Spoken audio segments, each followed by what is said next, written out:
everybody, it's Dr. Bridget Young from babyformulaexpert.com here with another happy hour Q&A. I did it from my bedroom last time and I'm trying it again, but this time I have both babies floating around with me. It's such a nice enclosed space. There's only so much damage that can happen with both doors shut. Oh, Bubba. So today we're going to talk about homemade baby food. I've got my glass of wine. Petey's got a snack. All right, so let's get into it. I'm going to begin this with a little rant. The question is homemade baby food really that much better? Homemade baby food is all the rage. I would love to wear my Birkenstocks all day. I have a true hippie side. I've got like 6 pairs of feather earrings that never get worn. And I would love to make homemade baby food. And I do make some, but we do not exclusively do homemade baby food. And my opinion to the answer to that question is no.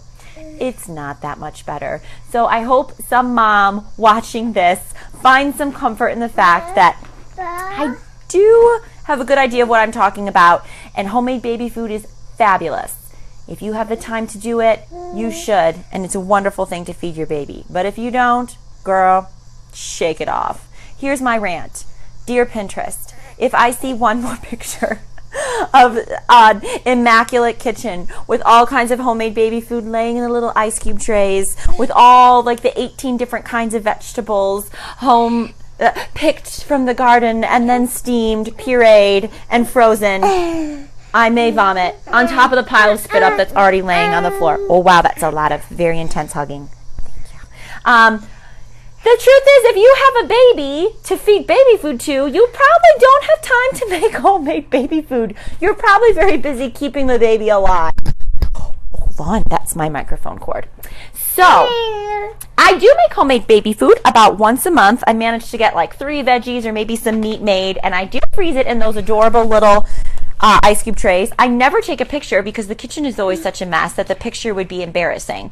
So we do homemade baby food for Vaughn about 1/3 of the time. The other 2/3, it is a pouch and jarred baby food reality.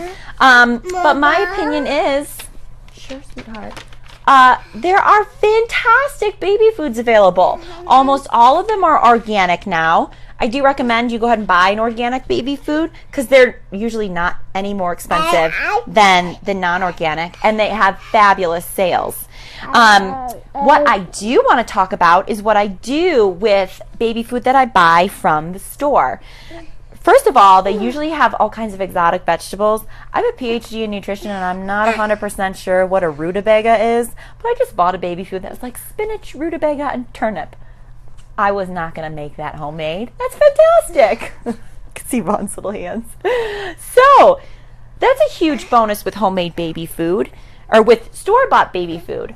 The thing that I do when I buy store-bought baby food is I do a little mix and match at home, which makes me feel kind of like I've made it myself and makes me feel better about the nutrient composition.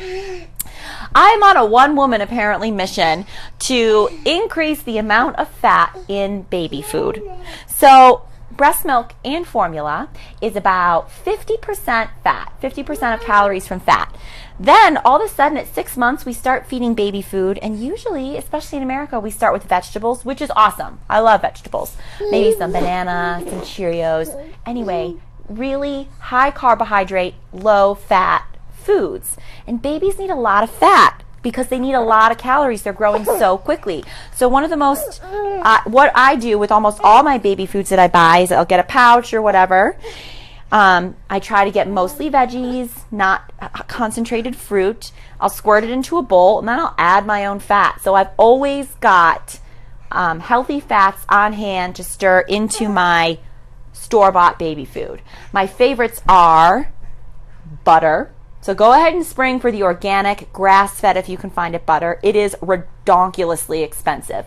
But just only use it for your baby. You're just using a tiny bit at a time, so it will last you forever. And it's worth it to get the really expensive stuff for your baby since they're not eating that much food.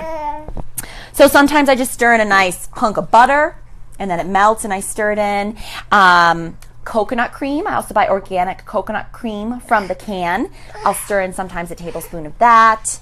So butter, coconut cream, avocado. Sometimes I will take a pouch and then stir in half of a ripe avocado, just kind of smash it up real quick, squirt a pouch in, mix it up. It literally takes 20 seconds.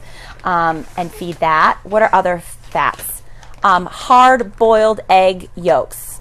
Full disclosure, this is a little more effort because you have to hard-boiled egg yolks ahead of time. Again, I've only done this twice my whole baby's life, and I've hard-boiled like 12 egg yolks. And then hard-boiled egg, take off the white, mash up the yolk, and then freeze it in the little ice cube trays. So I'll just pull out one of those. What else do we do, PD? Sometimes I just squirt some olive oil in there. He loves it. And I feel, and you should also feel much better about the general nutrient composition of the baby food. So not only are you getting those nice veggies that most baby foods are based off of, but they're getting a little more fat, so you're increasing the calories that they're able to put away.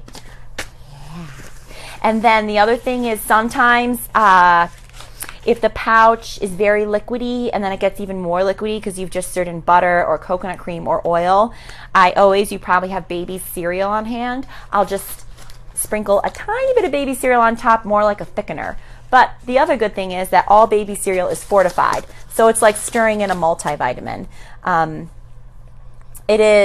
I usually prefer that he get his nutrients from food, but a little bit of multivitamin never hurt anybody. So, yeah, I'm going to pick him up so you guys can see him. So those are my thoughts on homemade baby food. If you have a baby, then you probably don't have the time to make homemade baby food. It's one of the horrible ironies of life. Fawn has lost his pants somewhere today. I'm actually not even sure where they are. But it's very hot here, so it's a new look. We're embracing it. So don't feel bad about buying homemade or buying store-bought baby food. If you can make homemade, awesome. You are my hero, and hippie Bridget salutes you. If you don't have the time, girl, take it easy. You're raising a baby. It's fine. Do, however, next time you're at the store buying baby food, think about buying some grass-fed organic butter, some organic coconut cream, or some organic olive oil to have on hand for the baby food. And then when you're feeding, just squirt in a little bit, and then you can feel much better of that. Your baby's getting enough calories, getting enough healthy fats, especially if they're just starting food and they're transitioning from a really high-fat diet, which is formula or breast milk, to a more conventional adult diet. It's a nice way to sort of ease them into it instead of throwing them into a diet that's so different from what they're used to.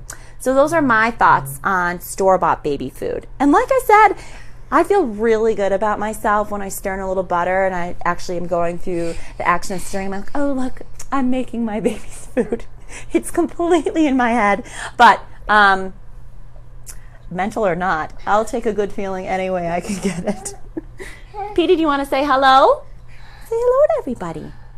Yeah. All right. We're going to sign off because obviously I've kind of got my hands full. Oh, I forgot. I had this out to remind me. This is a nice professional hack. If you are starting to feed food, and we now recommend that you don't hold off on feeding peanut or nut butters. It is now, ow, Petey, my hair. It is now, research has shown that delaying feeding of those foods does not prevent allergy. If anything, the opposite. So a good way, Petey, wow, we are a mess. What are you doing, honey? Are you shutting the window? Oh my God, this is a disaster. What am I saying? Don't choke yourself with a cord. I will wrap it up, I promise. If you're starting to feed foods, don't wait to feed peanut butter. Once you've done, 1 or 2 foods, go ahead and try peanut butter. And a really nice way to do peanut butter and all the different nut butters without breaking your bank, because have you seen hazelnut butter? It's like $9 a jar. It's ridiculous. But this is Justin's, which I actually have for myself. But there's a lot of different brands of these nut butters in pouches, and a lot of them are organic. Justin's is not. But this is for me, not for the baby. But I do go and buy a variety of the small pouches, and they're up to like $1.50 per if it's a really expensive like hazelnut butter. But it's a really nice way to buy just a little volume so that you're exposing your baby to all the different nuts, which can help actually prevent developing an allergy without, careful of his head, without wasting a crap ton of money on a bunch of different jars of nut butters. So pro hack, go stock up on a couple different nut butters. Get organic if you can, for way cheaper, and then just be sure to tell your husband or partner these are not for you, because I've been burned that way. And that way, again, you're exposing your baby to a lot of different nuts early on, which will help prevent the development of allergy. Sure, sweetie. Without breaking the bank. And stir it into food. You know, you don't have to feed it just straight. Anyway, I hope that is helpful to some of you. This is Dr. Bridget Young from babyformulaexpert.com. Totally exhausted. I can't believe we made it through another one. I hope you guys all have an awesome weekend. If you have a question about baby, infant, toddler nutrition that you want me to tackle one week for you, just leave it in the comments. Send me a message on Facebook or through babyformulaexpert.com. The contact page there will come right to my inbox. And go ahead and sign up on the Facebook page, where under the header it says sign up, and then I will update you if I come up with any really new awesome free stuff. Okay? It's so good talking to you guys. Have an awesome weekend, and I will see you next week. See you later.